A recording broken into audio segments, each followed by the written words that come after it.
Dude, Jay Noir, thank you so much.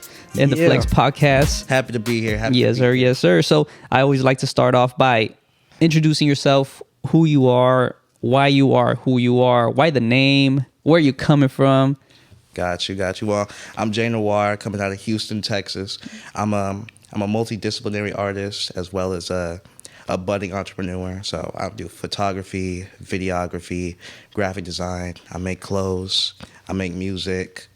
And I'm in sales, and I'm hoping to get into real estate really, really soon. Dang.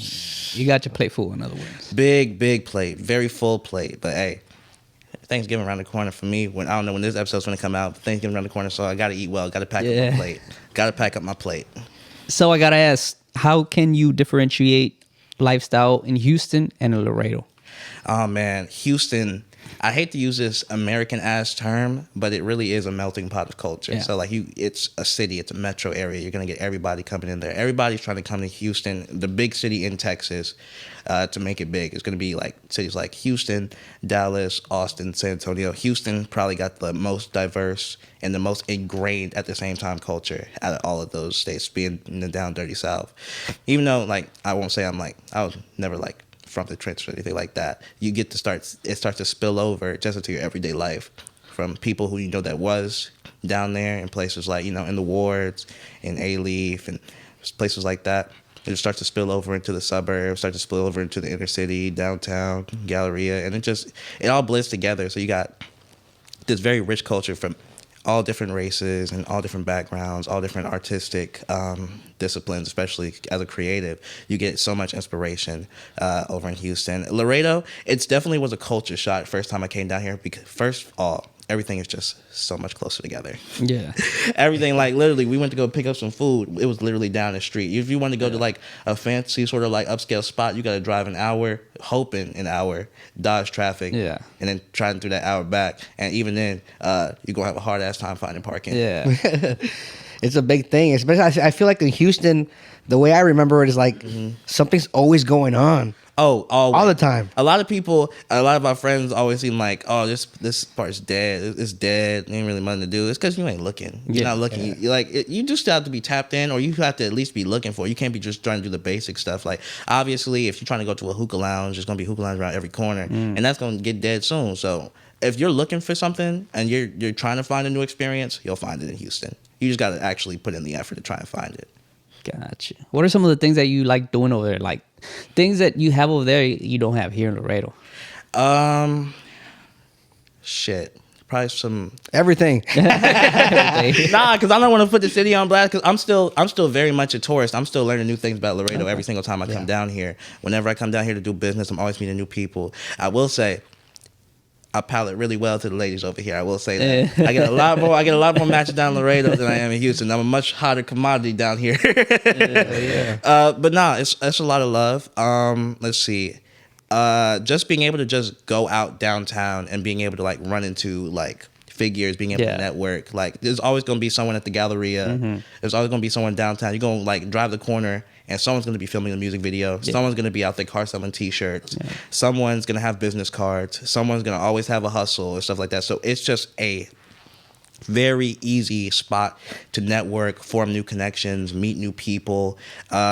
It's just very rich in people that just really are out there trying to make it, trying to make something of themselves, try to be their own boss, and it's just always fun hearing their stories and networking with them and being able to collaborate with them in the future.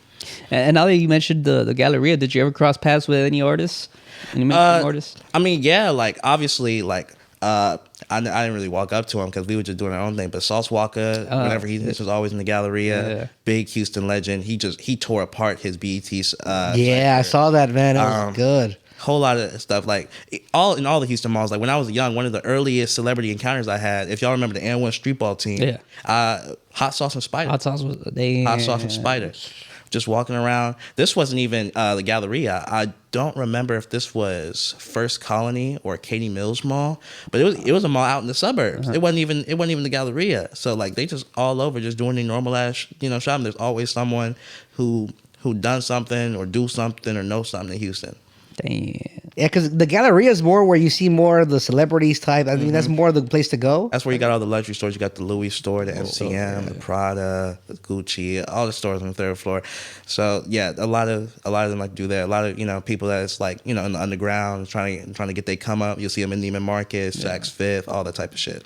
So are they still selling CDs? Because CDs are kind of like obsolete. Like what are they doing now for promo? They'll just say follow me on Instagram. Follow me on Instagram. Gotcha. Follow my Spotify. Here's my SoundCloud. Yeah. It's all about social media these days. It's all about, because like that's not only is that your platform for promo, but that's also a literal number for your fan base. You have a number attached to how many people like fuck with you that see you on their feed on a daily basis. So it's just a lot more.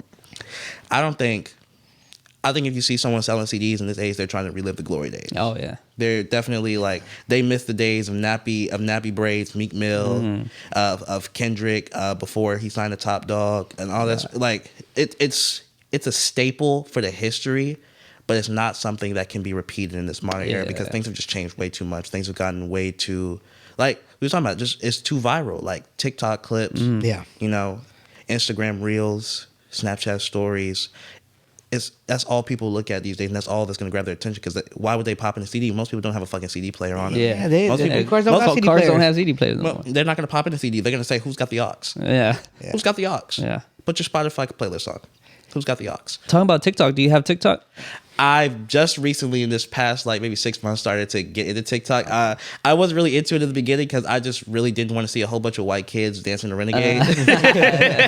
Yeah, I remember that. But no, there's a hell of a lot of creators on there that I love that talk about all types of things when it comes to like art, music, black issues, fucking Gen Z and millennial issues. Like, and it's because it's just so easily digestible too, and like it's such a easy platform to get people to listen to you on because you're constantly on someone's For You page.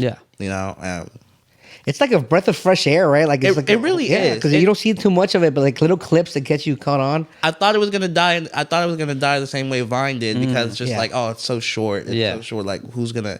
But and they extended. People got the shortest attention span these days. That all you need is 30 seconds to 3 minutes to get a point across. That's all you need. Hell yeah. A punchline for a joke. That's it. Just make another video if you want another punchline. Yeah. You do make rap TikToks? I want to get onto that more. Yeah. I Definitely. have one that I used to promo one of my last SoundCloud projects. I did a TikTok for a song there. I was in my grill and I was just like, raging out. It was fun. Mass Grave definitely was a fun song to make, and it was pretty fun to promote too. Damn. So I'm sorry. Go ahead. So when did you start like doing the music thing? I mean, was this early on? I've always like loved music, like as a kid, all types of genres. But funnily enough, like obviously when you're a kid going to school in a black household, you're gonna have the gospel music play. You're gonna have your Ty Tribbett, your Kirk Franklin, Mary J. Blige, Mary, all that sort of stuff playing in the car and stuff like that. But as I growing up, being a video game playing as kid, PlayStation 2, that's when usually there are two methods where most black kids get exposed to genres outside of rap, R&B, and gospel music. And that's going to be through movies and TV shows. It's going to be through video games.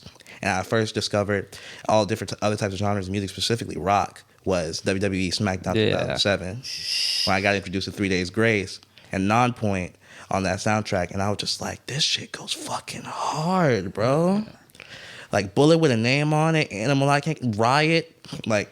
Those were like the setup to me, like discovering like alternative forms of music. Like in middle school, I was listening to dubstep, early Tyler the Creator, but I was also still listening to like clean-ish rap too.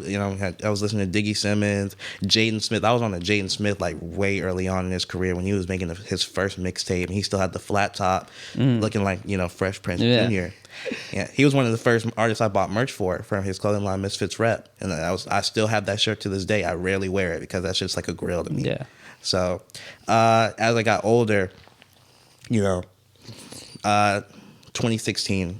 That's like the SoundCloud era really started. And what age? How old are you at this time? I'm 23. 23. I'm 23. Okay. I'm a young kid. Yeah. Yeah, I just graduated college like last year. So, 2016, 2017, SoundCloud era hit. Yeah. X hit the scene. Yeah. Ski Mask hit the scene. Members Only hit the scene. Raider Clan hit the scene for me. You know, that's when Denzel Curry was first starting to blow up with like Ultimate ULT area type shit. You know, and like just that whole rage mosh pit ass scene was just full of black people now. And I'm just like, this is exactly what I was looking for. This is the type of sound and the type of vibe that was like, you know, like early Tyler Creator shit where motherfucker was just like angry, but also just was like barring out bar for bar, like punchline, but also was just like on some sick twisted shit too, or just some angry shit. I'm just like, that's the vibe that I get into. Yeah. So that came out. One of my good friends, Jonathan, he ran a studio out of his house.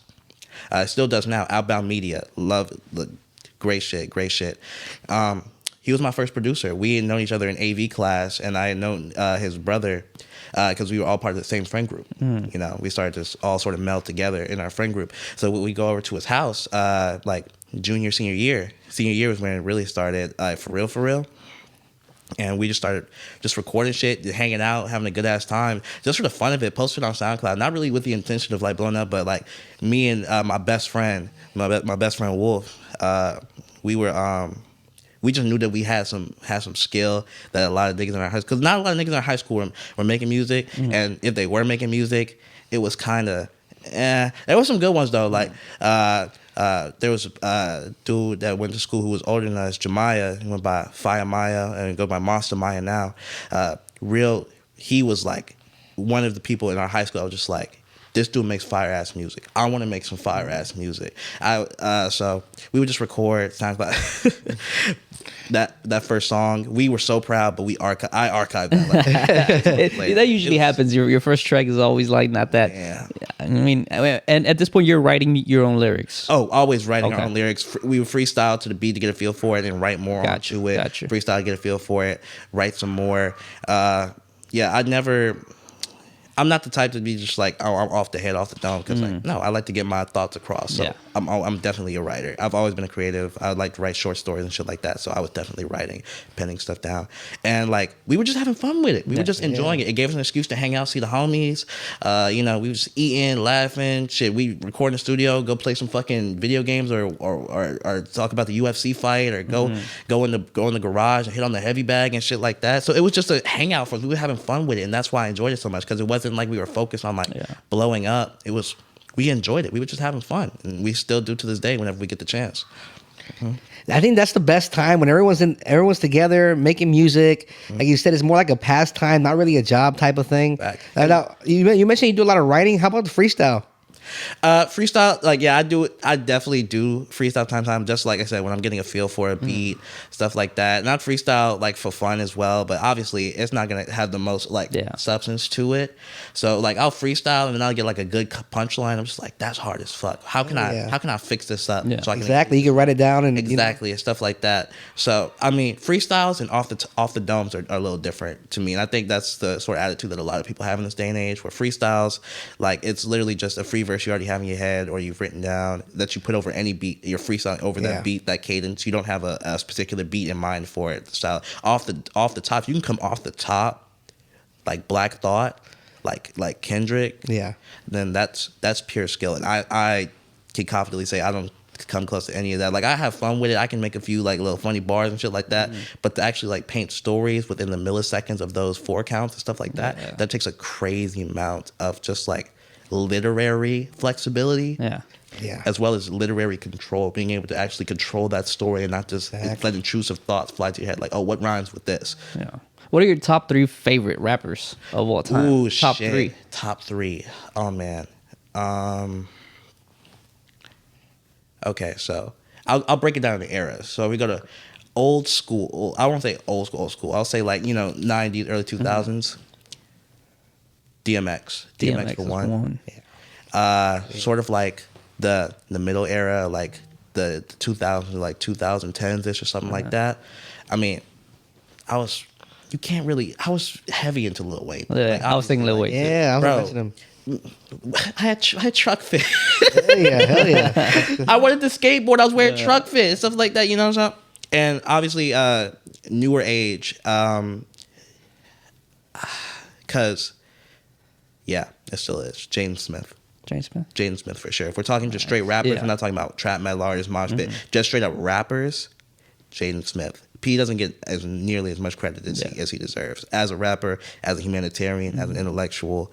Like, a lot of people just like write him off because like he's deep into his consciousness. Yeah. He's metaphysical and Hell stuff yeah. like that. But dude has done a lot for communities, and he makes a lot of sense. Like, obviously, every celebrity is gonna have meme worthy ass moments. Like, let's talk about the state of fucking politics and economy, stuff like that. But that's every celebrity. Everyone's gonna have a fucking soundbite once in their life. So, but Jaden Smith definitely was a huge influence to my creative style, my musical output early on, me being comfortable dressing differently than stereotypically other black people when I was young. Like, it was definitely Jaden Smith that did that for me.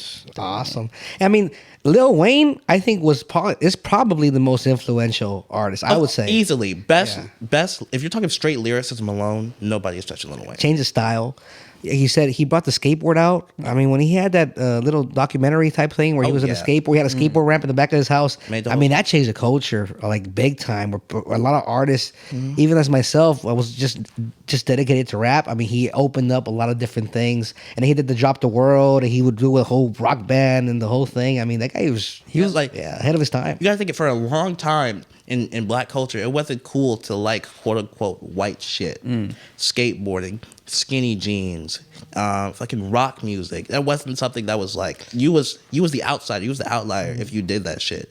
Like I was the weird kid for listening to Skrillex and fucking Tyler the Creator and wanting to get authentic Vans with the bar laces in them and the 5-panel hats. Like that wasn't part of the culture at the time. That wasn't really cool. Like.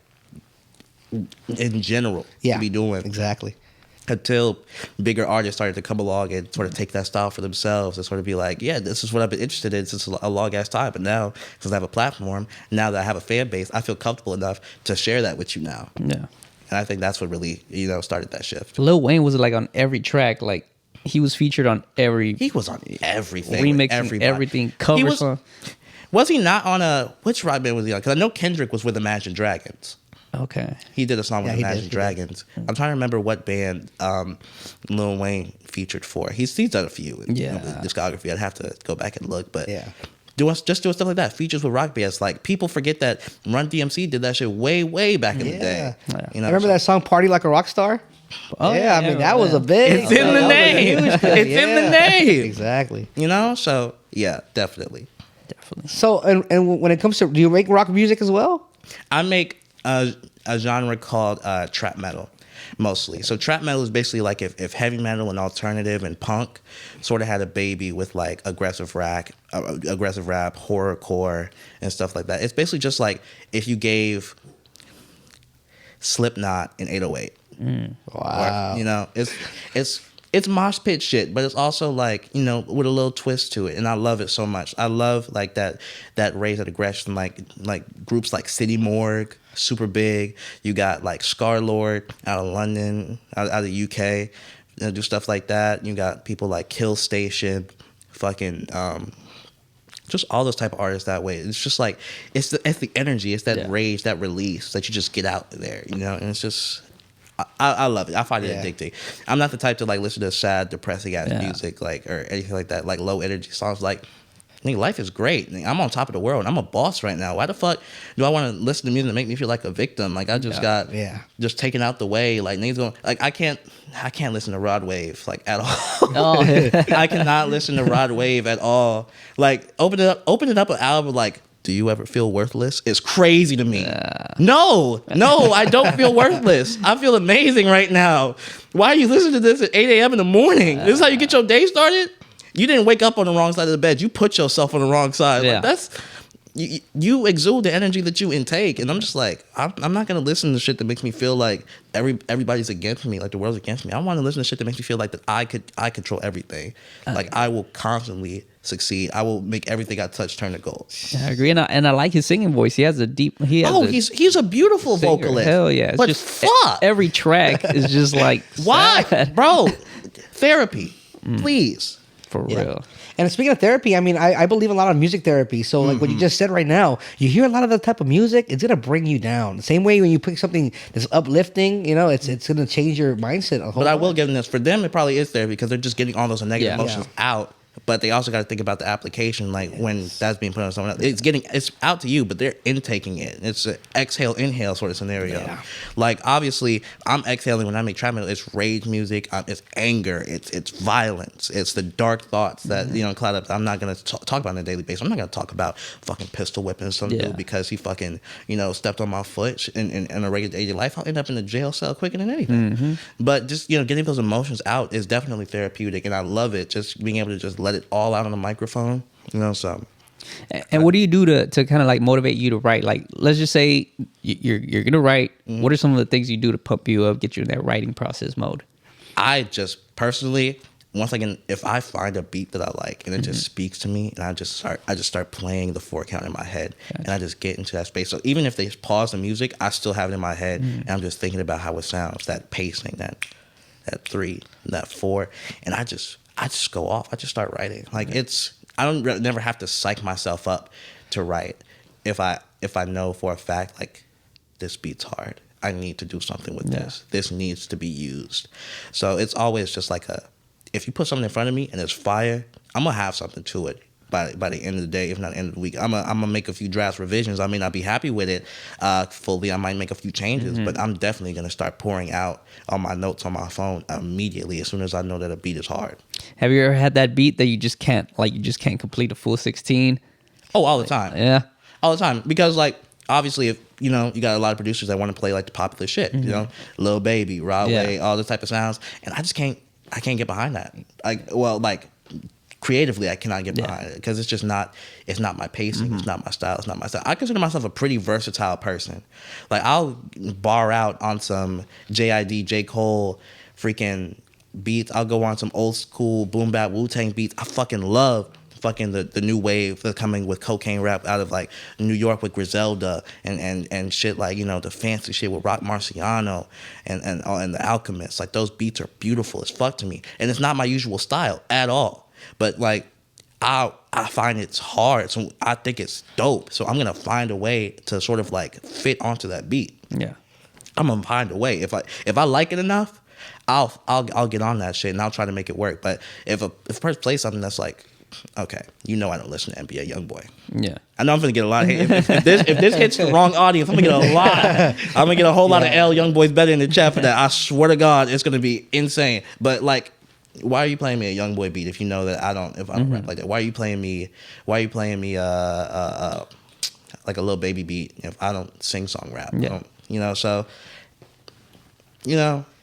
Yeah, speaking about versatility, I mean, Lil Baby, the way he sings, the way he brings out some melodies, I mean, you can't even replicate that. It's dope because it's personal to him. That's how he does it. Yeah. Like he has some really dope tracks, some really dope freaks. I really like him as a person too. His swagger, the way he carries himself. I just can't listen to his music. I can't replicate his music either. Like I'm J. not even Cole, gonna try. Yeah, like J. Cole has a song with him, but he can't perform that. Like he can't even spit that verse. Not even like if he tried to. He can't. He has a song with the man. Yeah. Pretty good one too.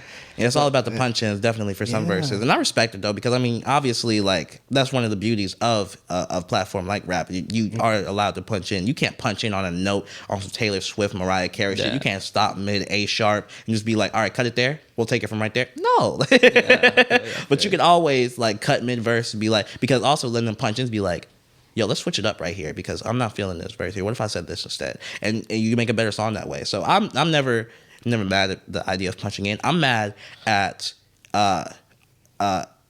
specifically like talent agencies not teaching new artists how to perform live. Like I think Ice Spice just recently is a good example of that. Like I don't think she has any idea how to use her stage presence because like when she went to perform live, like she performed it exactly like she recorded it in the booth, and the audience was hype for those 15 seconds that were popular on TikTok, and nothing else after until she started shaking her ass, which I love. Like shit, I mean, you want to shake that ass. That's going to be a good show. But there was no energy, there was no hype behind it. Like you're live in front of thousands of people. You want to get them as excited about your song as you were when you first started blowing up off of it. Yeah, I feel like that's a lot of things that people don't. Growing up, they don't know how to like create stage presence and give themselves like visual presence. Like they make the song cool, but now people got to see you perform that song. So how are you going to present yourself to give them a show? Yeah. To give them a show. Whenever I perform live, I am tearing that shit up. I ain't the most in shape nigga at all. I might get out of breath. I might, my voice might go out because I'm not a professional scream singer at all. My voice cords might be shot, but I'm gonna give the audience hell every single time. I like that. And I feel like it always has to do with experience as well. Like the first time's always gonna be iffy, and then you get better at it, you work at it, and it's something that elevates. I feel like that has a lot of meaning. Now, the same approach that you do music, is that the same approach you do photography, or you switch into a different mindset? Very different personalities. Like Jay Noir, like the War Dog, Jay Noir. That's definitely a very different personality than my photography, my videography. It's definitely much more sensible, very much more in tune, because my portfolio, I have to be sensitive in the subject matter that I usually like to shoot, because I have to be conscious that I am invading in a very intimate space, and I need to not only get their permission, but also let them know that they're respected in that space. Because doing what I do, I specifically do fine art, nude, and boudoir photography.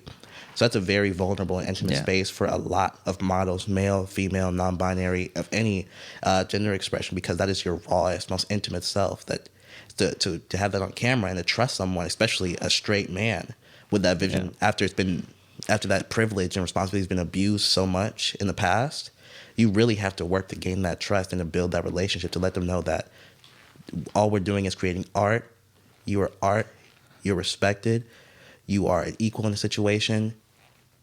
And like this is professionalism at its finest. Definitely. Respect and professionalism are like some of the key tenets of how I operate my business. Because why would I even want to build a connection with a model, with a collaborator, if all I'm gonna do is burn my bridge because I want to get my rocks off or some shit like that? Like the fact that someone can get aroused while they're doing business, their craft that they love, their passion, is insane to me. Yeah. Like the fact that you can literally your mind is already wandering elsewhere when there was a task at hand. That just proves that's not really. Photography is not your passion. Yeah. Looking at women naked is your passion. Yeah. Looking at naked bodies is your passion. Yeah. And that's not the space that she agreed to, that they agreed to, that he agreed to in any shape or form. I've worked with a lot of models who were apprehensive at first because they've had these past experiences of where it's literally just call it what it is, they were taken advantage of. They were taken advantage of just because the person had a camera, had a business card, and said, yeah, just show up. And they didn't talk about ideas. They didn't talk about concepts. They didn't talk about what she wanted out of the shoot. Yeah. Just show up. They take charge from there, and like you said, they take advantage of people. And not only just trust, because you could have trust is for someone to start that, but you have to be comfortable as well. Like you said, have your confidence as well. So you have to have that connection at least. Always be checking in, making sure that they're safe, they're having a good time, that everything that they want to happen is happening, and that everything is going the way that they wanted it to. Like obviously, you always got to make sure that everything is 100% communication. All that stuff's got to be there in order to make a good project, as well as also be just a good intimate photographer. And what motivated you towards this? So the thing is, I've always had an appreciation for the human form. Like obviously, like I can be cliche because I definitely was definitely looking at the Leonardo da Vinci's, the Divine Man and stuff like that. My dad, he's in the medical field. He had a ton of medical books and stuff laying around the house all the time. And I had limited TV time, so all I would do was just read. And if I got tired of the books that I checked out from the library, I was going to see what other books was laying around the house, read those. Always loved, going to art museums. Always loved cartoons. Always loved film. And just the human form, especially if you're a kid that grows up watching shonen anime and stuff like that, actually, you're just going to see the body differently from someone who just doesn't get to see that sort of animation that, but also from an intimate setting as well. Just the nude form itself is just very beautiful. If you look at old Greek statues, Egyptian relics, old Baroque paintings, which is actually one of my photography series is based on. They just portray the bodies, male, female, gods, demons, just so beautifully. And I really wanted to capture that in my own work once I started doing more research. Like being in college, I had to take art history class to art history class to art history class. And I just kept getting exposed to it more and more. I had originally came to college because I wanted to be a graphic designer. I wanted to make like logos for like and stuff for magazines and shit like that. I took a fucking fundamentals of photography class because it was part of my degree program. And I just fell in love with the process. Fell in love. I fell in love with it. Just the bond between model and photographer, the communication, seeing a work of art come together that the two of y'all made happen was literally addicting. Yeah. And I loved that so much. I just wanted to keep pursuing that. And it's kind of like destiny. Like you were going towards that graphic designing thing, and then you just caught a little glimpse of something else, and it kind of geared you into the literally. Yeah. If it wasn't for the fact that I had such an amazing professor my first year, Miss Jamie Robertson, a phenomenal artist, even more phenomenal teacher. They really went above and beyond to make photography that much interesting. If it wasn't for them, I probably wouldn't even be a fan of photography. Wow. And you started photography kind of to mix with the artistry? Like, I mean, you could do your own stuff, shoot your own video? I know a lot of people do that. Sort of, kind of, because, like, when I was first getting into, like, graphic design, like, I was doing music for fun. I wasn't really thinking about music videos for real. And I was thinking, like, oh, we could have to hire a photographer. Like, that stuff's expensive, So I just wanted to put on music because we were having fun. But I was, like, doing stuff in Photoshop. I was doing a whole lot of digital art, and, like, I would always take photos with my phone. I'm just like, oh, I'll just cut it out and fix it in Photoshop. I was just some cool shit. I didn't have any interest or desire in capturing a perfect image right off rip just with the camera, because I'm just like, I'm just gonna do this. I'm gonna be in outer space. I'm gonna be fucking holding the moon.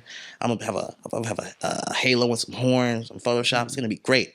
I wasn't thinking about the source material that I was using to get to that final spot. I just wanted the end product. And it came out dope. I was learning. I have a whole lot of like digital media projects that I look back fondly on. Like, I took them to competition. I got awards for it and stuff like that. But it definitely lacked the polish that I now have in my current work. Because even though I don't use really Photoshop anymore for a lot of my work, I can see the growth because of just how much more time and care and consideration that I'm forced to and enjoy taking now that I wasn't taking back when I first got into Photoshop. So you've grown a long way from back when you started. So what are some of your future goals? Future goals? My goal is to be functionally retired by 35. That way I can just focus purely on my art. I don't have to worry about where bills are being paid, where my next paycheck is coming from, all sort of stuff. That's taken care of through my other business investments and ventures and all that sort of stuff. I can just focus on every single day now being creative and doing what I love. Yeah, definitely. That is the end goal. Traveling and all that good stuff. All that. Networking, shooting with people that I wanted to connect with since I followed them on Instagram years ago. Like, oh, you're in New York? Oh, next time I'm out there, we'll definitely collab. Oh, shoot, you're in London? I love your shit. I'm going to take a flight out there. We're gonna make something happen. I want to be able to do that whenever, however I want. So what are some of the type of videos you shoot? Music videos? Mm-hmm. For the most part, I definitely got a lot of my portfolio work just shooting music videos for people. I did a few short films. Nice. Real fun stuff. I shoot content from time to time for people's OnlyFans. Nice. Definitely a really fun way to get into the explicit scene and stuff like that. That's definitely a really fun place to be at. A lot of dope people there. And also, just this long form project I've been working with another one of your guests, Matthew Cervantes. I've been working on a documentary project with him for the better part of 5 years now. Dang. 6 years now. Yeah, we spoke about the documentary for sure. Add me on there, man. Give me a little interview somewhere. Yeah, man. It's definitely been a very long and evolutionary process. Definitely, from not only just the subject matter, but also like the roles that everyone plays in it. So it's definitely been a very evolutionary process. A whole lot of changing involved, and I've definitely wanted to see its conclusion. I don't know what it's going to look like when it finishes. I don't know what the outcome's going to be, like when it comes to like when the credits roll, what name's going to be on there and what roles and how it's all going to play out. But I'm never one to leave anything like half done, even if I have to change what I'm doing in order to get it done. I just want to see it reach its completion. I want to reach and be able to close that book, because a story is good, but a story is only good because it has an ending. Yeah.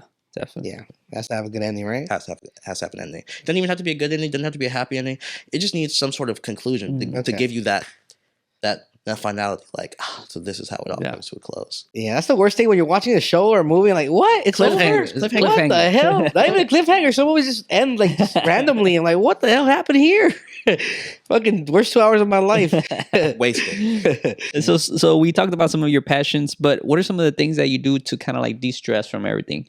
De-stress? Yeah. Well, obviously, it's a little bit of a cop-out to say that like my art is sort of like a de-stressing. It's because like, as an artist who gets paid for stuff, you have like your commission work. That's the projects that you have to do to put food on the table, put bread in your pockets and stuff like that. And usually most of the time, that's not the stuff you're going to be the most passionate about. Yeah. Because, there's a responsibility attached to it. You can't really take your time. You can't really experiment and do your thing with it because at the end of the day, it's for a client. Yeah. And they have a deadline and they have an end goal that you have to meet. Whereas if I'm working on my own personal stuff, my own projects, my own cover arts, my own videos, my own photo shoots, it's a lot more relaxing because I'm just able to fully enjoy it because there's no expected end result from it. There's no due date. No rush. Rush. I'm just able to let my ideas flow naturally. I'm just allowed to create. That's the thing. Just being able to create. Like, for example, like I just got a stroke of genius because I had a little extra free time and I was able to completely, revamp and working on relaunching my clothing line as I'm wearing it right now. Howha. Yeah. Nice. What's the clothing line called? Howha. Howha. Mm-hmm. And what's the meaning behind that? So I was doing a lot of research. I was reading a whole lot of manga and falling into Y2K streetwear and all those aesthetics like Jet Set Radio, if you remember that back in the day. Yeah. I just loved the sort of neon vibe and stuff like that Japan really sort of put together. And I was reading this manga called Record of Ragnarok. So it's basically a story of gods and mortals fighting each other to sort of prevent Ragnarok, the apocalypse, And I was just doing research on the characters that were going to be in there, and one that stood out was Simo Hauha. And I did my research, and he was a Finnish sniper from back in, I want to say, World War I. Just real clean dude. Like, this dude was like literally the killer in the snow. Over 500 confirmed kills. Dang. And just so classy with just the stories that were like told about this person being like shooting someone in the eye through their sniper scope. That was him. Wow. And I'm just like, I'm a war dog at heart. Like, I'm a person that likes to go to mosh pits. I got gun bars on gun bars for real. And like, when I wanted to make a clothing brand, I wanted to have that sort of like that militant mindset about it. But also, I was like, I want to get into something that's more high fashion as well. And I'm just thinking about like the elegance of this sniper in the snow, taking niggas out one by one, chewing snow in his mouth to hide his breath, just a ghost. I'm just like, that's probably the most elegant kill I've ever heard in my entire fucking life. So I just like had the epiphany. I just got, that Y2K aesthetic that I was looking for, and just the message and the meaning and the execution of that folk hero. Basically, at this point, he's a real person. Yeah. Like the dude literally like took a bullet to the jaw and shit like that. Damn. And was still out there in service until he was discharged. Like he was a crazy cool dude, So like I just had to incorporate. That sort of like iconography. I definitely want to show off more of that military side with future pieces. So like I want to get the military surplus gear, like military cargos, flight suits, sniper ghillies. Oh, yeah, there you go. Yeah, because I was gonna ask you what's your goal with the clothing brand? I mean, definitely overall cut and sew, ready to wear. I want to really I want first off to like push the brand first, and best way to do that to get people to think about it. T-shirts and hoodies and hats. So definitely got to start somewhere, but definitely got to start getting more creative and adding more cut and sew, what pieces, more creative screen printing, thrifted and upcycled, repurposed, all that sort of stuff is what I want to get into. I need that 3XL. Hey man, we going to 3XL, bro. We got you. We got 3XL. We got 3XL, man. There you go. Awesome, man. I'll definitely be rocking it in the pot. Yeah. I've been meaning to ask, any obstacles that you face in any of your ventures, and how did you overcome them? Biggest obstacles probably came with clothing. So like I was saying, this is a rebrand. This is not the first iteration of my clothing line. I had one when I was just turned 18, Prime Clothing. And I was super excited. I put a whole lot of work into it. I saved my money. I did the whole marketing thing. I got models to wear my stuff. I took all the press photos. And I was really cool with it for the time. Mm. As you age, as you grow up, you just realize that the message that you had back then is the same message that you have now. And I was just getting very unsatisfied with the way that the brand was going. I just didn't like it. Wasn't pushing the right buttons for me. It wasn't hitting the way I wanted to hit. It wasn't reaching the goal of the brand I was wanting it to reach. And at that point, I just got sort of frustrated. I sort of put it on the back burner. And then I, went through the first iteration of the redesign. I tried to get it, a lot more hardcore, a lot edgier to like match that trap metal underground hardcore scene I was going for. And, I got the samples for it because I was like, oh, I'm a level up. I'm going to print out some Champion blanks. Like, everyone loves Champion. You go to Zoom meetings, you get Champion everything. When I got those blanks, they were probably the shittiest, roughest blanks. Yeah, it felt like pure sandpaper putting them on. It was terrible. I'm like, oh, it's fine. They're fresh. These probably just need to get broken in the wash. Wash them once. Same thing. Wash them twice. Same thing. Oh, it's all good. That's how upset you were. And I was pissed because I'm just like, I spent all this time designing, all of this time working, trying to get this right. And the fucking blanks don't even feel good. How am I going to give this to people? Yeah. And I just got frustrated. I put that on the back burner again a few months. And I would go back to look at it because I get an idea for a design to be like, oh, that might be cool to incorporate. And I would go back, and the more I look at the designs, the more all over the place they started to seem. They didn't seem very, connected. They didn't seem very congruent. They didn't seem like they were all part of the same brand. And I'm just like, I'm not even making a brand at this point. I'm just making T-shirts. Yeah. And, I was just thinking that I got to tackle this a different way. I got to approach it a different way. So that's when I sort of like dove into my brand research on like what makes a brand work, like what makes an iconic brand, what makes a brand like Gallery Department, what makes a brand like V-Lone, what makes a brand like Off-White, what makes a brand like Supreme, what makes a brand like Bape. And I was just studying this stuff like religiously, just like style cues, collection, compositions, patterning, even fits for the future when I want to get into like more custom cut and sew pieces. And, obviously, that's how, my research ended when I, stumbled. It's the weirdest things that'll like give you that light bulb moment.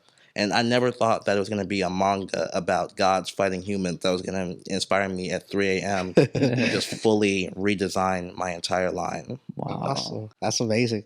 I mean, and it's a passion with it as well, right? Yeah. It has to be passionate. I was up at 3 a.m. and I was designing all the way up till the break of dawn for me to log into work. There you go. And I think it's real challenging with clothing because we have some local brands here. And what I noticed is that you have to always consistently bring out something different. I mean, trends move on pretty quick here, especially with clothing. So it's just always just a nonstop work ethic. Shout out to the local brands we have here, Too Dope. We have that Too Dope brand as well and the Goat brand as well. And that's what I see. I mean, a lot of versatility there, a lot of just different designs, different things coming in. You got to find your niche. Yes. You have to find your niche. You have to find the people that really want to rock with what you're putting out. So I got to ask, if you weren't doing photography, music, any of this, what do you think you'd be doing right now? Oh, man. That's what my parents asked me before. What do you want to do with your life? I mean, I didn't think, because I'm currently in tech sales right now, full time as my job. If you told 18-year-old me going in there, taking pictures with the camera that you're going to be fucking, calling CEOs on a daily basis to try and sell them software, I'd fucking laugh at your face. But to be honest, when I was in college, I didn't even know what I want to do with my photography degree either. Like, I was making it. So I'm just like, I mean, obviously they're talking about being like a art director, a museum curator, stuff like that, obviously. But none of that was really ringing home for me. And a lot of the money just wasn't there when you were like, with a bachelor's at least. Wow. So if I really wanted to get there, like I'd have to at least get a master's, if not like a PhD in art. And I'm like, I don't want to go to school. Yeah, that many years. Yeah. It's a long time, right? I don't want to be a professional student. I want to be up there making bread because I had a plan. Like I want to be retired by 35. I'm in school until I'm 30. It only gives me 5 years. Yeah. And there's a lot of other things I want to do outside of just art as well that I want to get into. So if I wasn't doing that, I'd probably, one of the main things I was looking at was real estate. Nice. And that's something I still want to get into now. I'm looking at, if you've heard of it before, wholesaling real estate. No, I haven't heard of it. Yeah, I heard of it. Like flipping houses, right? Kind of. You're the person who hooks up the person that wants to flip houses with a deal, so they don't have to look for it. Like you find a rundown property with an owner that's like just wants to get rid of it. You get it for the low, and you basically go up to an investor and be like, "Hey, I found this house for you in this market that you're trying to flip. I'll give it to you for $120,000. You want to buy this house?" And they'll be like, "Cool. Meanwhile, they don't know that you got the house under contract for $100,000, so you just take that little extra $20,000 on top for yourself. Nice. Yeah, I see a lot of like videos on that as well. Like when they just they do that almost daily. And I mean, especially in Houston, there's a lot of fucking out definitely. There. Houston's one of the most perfect markets for that because like there's so much gentrification is going on, especially in downtown area for the wars. Like you'll see if you drive in downtown, you'll see something that looks like a bando right next to like a fucking luxury fucking penthouse with glass from ceiling to floor windows right next door. Wow. It's crazy. It's honestly like it's like the most surreal thing that you'll ever see when it comes to like housing developments. It's like the crazy. I'm not saying it's necessarily right because obviously if someone's like living there and you're like forcing them out because of like the price of rent, you're like that, and obviously that's unethical as fuck. But also you can't really stop that process. You ain't got the bank account as a singular person to stop what these hedge funds and big ass conglomerates are doing. If they're gonna construct, they're gonna construct. Yeah. Like this isn't a cartoon. You can't tie yourself to a tree and stop the bulldozer. Like so, you either gotta. To me personally, you gotta get in where you fit in. That way you can take care of the people that matter to you. Exactly. Like if you try to care about everybody, you'll end up helping nobody. I like that. I like that a lot because so many people focus on other people, they forget to actually do it themselves. Yeah, like you can have empathy and because like that's how you burn yourself out. Because everybody is going through some shit. Yeah, everybody has a struggle. Everybody is losing food off their plate, and you can worry about it endlessly. But the more you worry about that, you're never putting anything on yours. If you don't have anything on yours, how are you going to give out to feed the hungry? Got to serve yourself first before you start. You got to make sure your plate is full before you start asking if anyone else wants seconds. Yeah, that's very true. That's deep. Super deep. Hey, we spoke a little bit about passion and, letting your emotions out. And you also mentioned mosh pit a couple times. Oh, yeah. So I got to ask you, man, what's craziest experience you've had on a mosh pit? Okay, so this is actually at my most recent live show. So I was performing one of my songs, and I basically sat down at the foot of the stage. So I basically let the pit split up. And I'm sitting there, and I just like, when the beat drops, I want y'all to crash the fuck into each other. And don't stop until the song ends. And I did that shit, and as soon as the fucking beat dropped, people lost their fucking minds. It literally looked like the Slipknot Duality video right in front of my eyes. I was like the God of War controlling the rage, and everybody is just enjoying it while I'm just raging and screaming my lungs out. And to the point like after the pit, one of the homies I was there to support, but also one of the dudes that was feeling it the most, his fucking lip was busted. We thought he chipped his fucking tooth. We thought he broke his tooth. And dude was just smiling, happy as hell, dabbing me up. He said, "Yo, shit's good as fuck, homie. That shit's that energy." And I'm just like, that was like the biggest compliment that I could ever receive because this person was battered and bloody to my music and was having the time of his fucking life. And I gotta show love to the homies over at Loser Face. Like y'all were some of the biggest supporters outside of my personal like close homies that I know about. Y'all always show love for the brother. Y'all always hook a brother up. I gotta show love to y'all. And we gotta collaborate more and make more magic soon. Y'all dope. They the ones that made these pants like I'm on right now. Nah, bro, these are the most comfortable shit, the most flyest shit. Every time I go somewhere, someone's asking who made these shit. I gotta say, this is a homies at Loser Face, bro. You gotta hit them up.